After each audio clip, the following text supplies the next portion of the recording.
হাতিয়ে নিয়েছে হাজার হাজার কোটি টাকা। এলপিজির কৃত্রিম সংকট সৃষ্টির নেপথ্যে ছিল ব্যবসায়ী নেতা সিরাজুল মাওলা ও জ্বালানি সচিব সিন্ডিকেট। গত শীত মৌসুমে এলপিজি সংকটের কথা কারো ভুলে যাওয়ার কথা নয়। এলপিজি সিলিন্ডার সংকটে সারা দেশের হাহাকার পড়ে গিয়েছিল। বাসাবাড়িতে নতুন গ্যাস সংযোগ দেওয়া বন্ধ রয়েছে দীর্ঘদিন ধরে। ফলে শহরে এখন এলপি গ্যাস ছাড়া বিকল্প কোনো উপায় নেই। এলপিজির ব্যবহার আজকাল গ্রাম পর্যায় পর্যন্ত বিস্তৃত হয়েছে।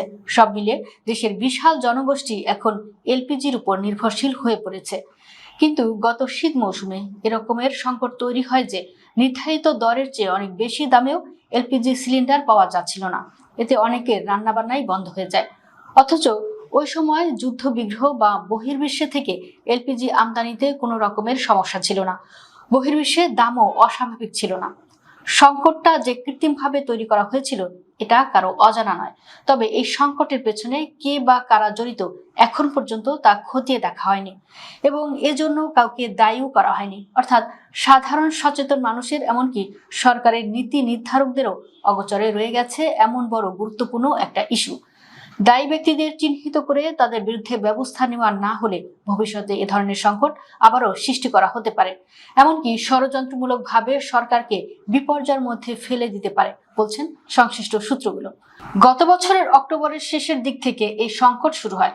চলতি বছরের ফেব্রুয়ারির শেষ পর্যন্ত এলপি গ্যাস সংকট চলেছে। এলপিজি সংকটের কারণে অনেকে অটো গ্যাস স্টেশন বন্ধ হয়ে গিয়েছিল। কখনো কখনো দ্বিগুণ দাম দিয়েও এলপিজি সিলিন্ডার পাওয়া যায়নি। এদিকে একই সময় তিতাসের গ্যাস লাইনে ত্রুটি সহ নানা কারণে অনেক স্থানে গ্যাস লাইনে সরকারি সরবরাহ বন্ধ হয়ে গিয়েছিল। ফলে গ্যাস সংকট তীব্র আকার ধারণ করে। এই সময়গুলোতে ভোক্তাদের পকেট থেকে হাতিয়ে নেওয়া হয়েছে হাজার হাজার কোটি টাকা। গদবাঁধাভাবে এলপিজির কৃত্রিম সংকটের কথা বলা হয়েছে এবং এও বলা হয়েছে যে এলপিজি খাত প্রায় পুরোটাই বেসরকারি সরবরাহকারীদের হাতে। বিএম এনার্জি, ওমেরা, মেঘনা, যমুনা, পেট্রোম্যাক্স সহ 9 থেকে 10টি আমদানি ও সরবরাহকারী প্রতিষ্ঠান এই পুরো খাত নিয়ন্ত্রণ করে থাকে। এরাই সংকট সৃষ্টির জন্য দায়ী। কিন্তু আসলে কে বা কারা দায়ী? কৃত্রিম সংকট সৃষ্টির নাটের গুরু জ্বালানি সচিব ও তার বন্ধু অটো স্টেশন অ্যাসোসিয়েশনের সভাপতি। কিন্তু শীর্ষনিউজ.com ও শীর্ষ কাগজের অনুসন্ধানে যেটি বেরিয়ে এসেছে তা অত্যন্ত গুরুতর ও ভয়াবহতম তথ্য।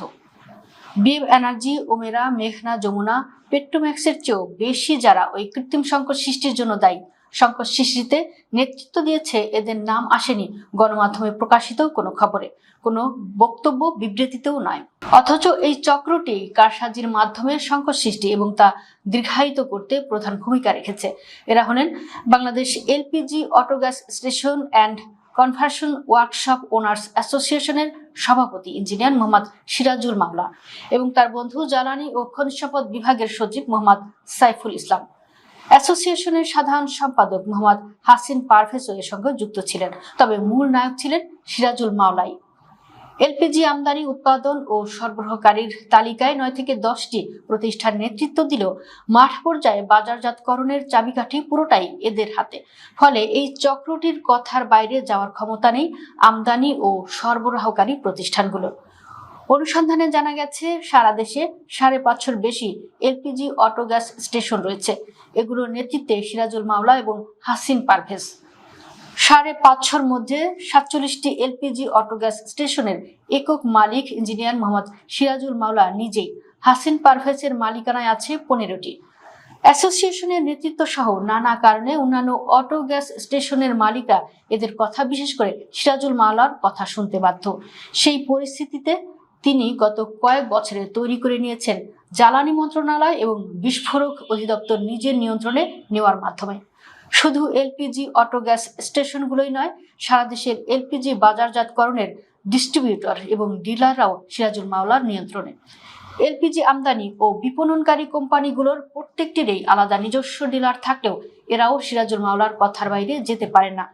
সচিবালয় থেকে শুরু করে মাঠ পর্যন্ত তিনি কৌশলে এমন নেটওয়ার্ক তৈরি করে রেখেছেন যে তার কথার বাইরে এদের কারোই যাওয়ার সুযোগ নেই। Bangladesh LPG auto gas station and conversion workshop owners association নামে এই সংগঠনটি খুব বেশি আগের নয়। আওয়ামী লীগ আমলে সিরাজুল মাওলার হাত দিয়ে 2021 সালে এটি প্রতিষ্ঠা পায়। সেই থেকে তার উত্থান ঘটে এবং অত্যন্ত দ্রুত এই পুরো সেক্টরের মাফিয়া হিসেবে আবির্ভূত হয়ে ওঠেন। ইঞ্জিনিয়ার সিরাজুল মাওলার গ্রামের বাড়ি চট্টগ্রামের সন্দ্বীপে।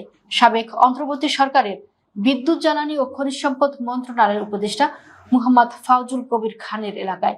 উপদেষ্টা ফাউজুল কবিরের সঙ্গে ঘনিষ্ঠতার সুবাদে অন্তর্বর্তী সরকারের আমলে সিরাজুল মাওলার প্রভাব রাতারাতি অনেক গুণ বেড়ে যায়। তার মধ্যে জ্বালানি সচিব সাইফুল ইসলামের সঙ্গে বন্ধুত্বের আত্মপ্রকাশ ঘটে। ভিন্ন পরিবেশে ভিন্ন ভিন্ন স্থানে সচিব সাইফুল ইসলামের সঙ্গে সিরাজুল মাওলার গোপন বৈঠকগুলো হয়ে আসছে তখন থেকে।